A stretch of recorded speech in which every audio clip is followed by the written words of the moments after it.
na yung mga description ay masusunog talaga yung utak mo na hindi maiintindihan yung mga sinusulat na nagbebenta.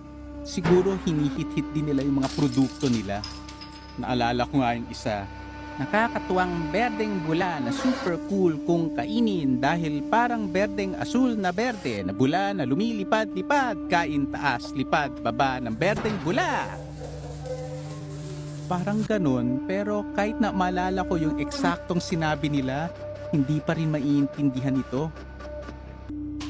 Nadatnan ko yung isang listahan para sa mga hitman at mamamatay tao.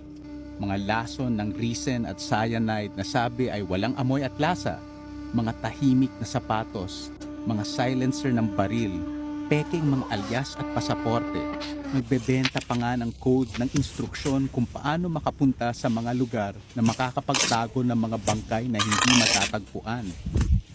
Yung ibang code naman ay nakatatak na mga how-to instructional video ng mga pro kung paano makagawa ng pagpapatay na hindi mahuhuli.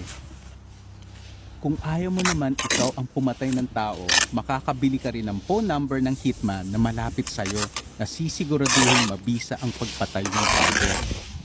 Mas naging delikado pa sa susunod na pahina na may mga larawan ng mga tao, pati mga bata na may pangalan nila sa ilalim. Advertising ito para sa pagbenta ng mga tao na sa bawat produkto ay may kaunting talambuhay nila na parang biodata.